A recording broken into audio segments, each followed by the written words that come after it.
Hello, Capricorn. Let's look at your mid-month. Let's see what's going on with you. Okay, I just want to get right into it. Let's just... Capricornian. Vibes coming towards Capricorn. Vibes of the person, people coming towards Capricorn. What is it? Let me know. Because mid-November, the way they set up mid-November for Capricorn, hey, you got that Gemini energy coming. Alright, so this energy is communicative, mischievous, lively, witty, and informative. Stimulating exchange is possible. So Capricorn, this is about communicating with people, potentially your peers. But I mean, sorry, not your peers, your siblings, your grandparents. Kind of like, you know, your peoples, your community, your peoples. But your local community, like, you know, people you see regularly or hear from regularly. People who are in close orbit.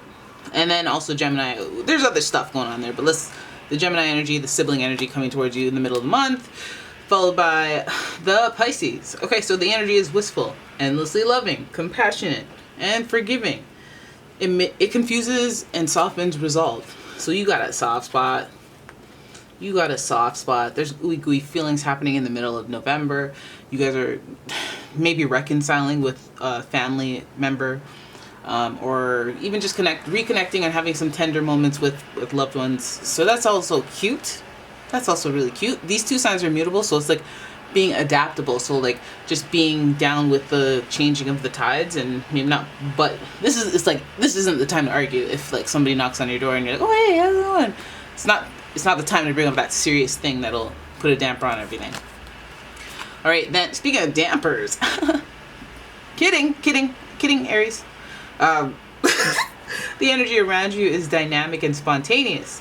Crusading impulsive action is likely. We have Aries energy, and you already know what that means. That means conflict, means aggression. It also means passion, so we won't take that away. But it just feels like a month where it's like things are in motion with family, friends, loved ones, people close to you, and you particularly want drama, but some things need to be dealt with. And so this is the time to initiate that, but just think about timing. I guess working out the kinks before the holidays is not so bad. Let's have a look at the tarot, see what's really coming up, what's going on around this, because we got that Aries energy and my senses are tingling. So what is it? All right, so Capricorn, mid-November.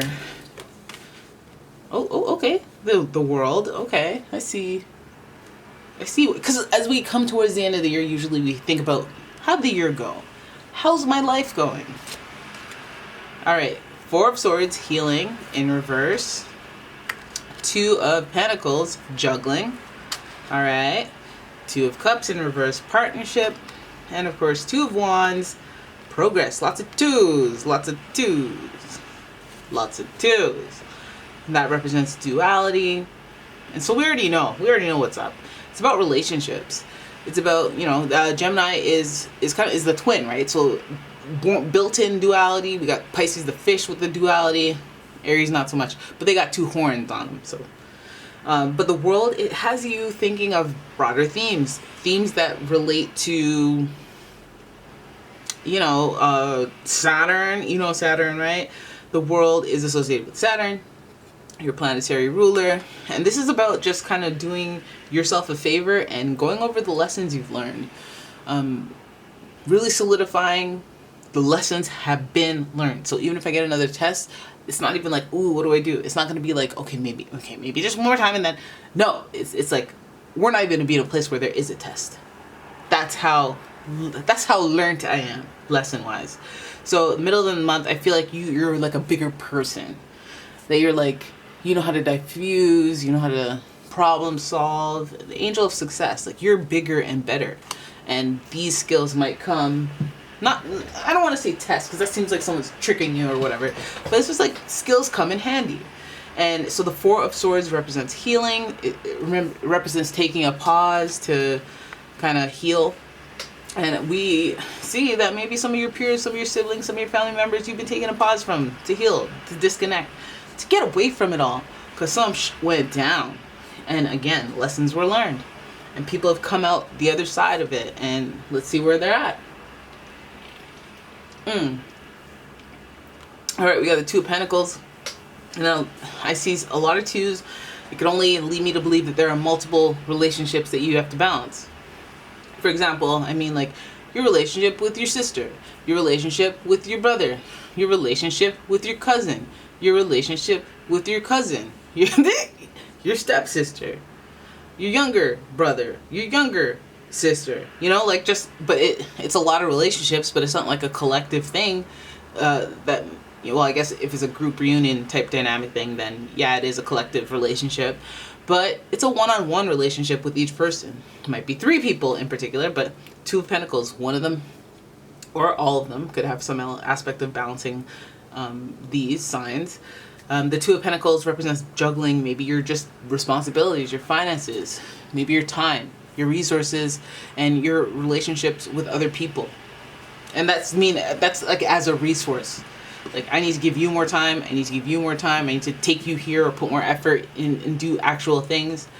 And then we have the Two of Cups in reverse. It's like relationships that have been broken, relationships that have been disconnected. Maybe it's about balancing, bringing that into the mix.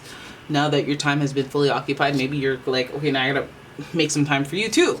You know, because we've been disconnected completely. So maybe we broke up, maybe we stopped talking for a bit, and I'm just trying to get the partnership, reconnect, get reacquainted here. Then we have the Two of Wands, progress. For some of you, you've been in a relationship or situationship with a family member, friend, loved one, whoever, and you're just slowly taking steps towards progress. This would all be one person, it could be multiple people, and just a little bit of each. But I feel like there was a period of time before the healing or before the treading lightly with like balance and tiptoeing. It probably traumatized you, because this healing thing is just, it's already upright. It would have been like, I'm trying to heal from some trauma. I feel like this is like, I've been healing for a long time.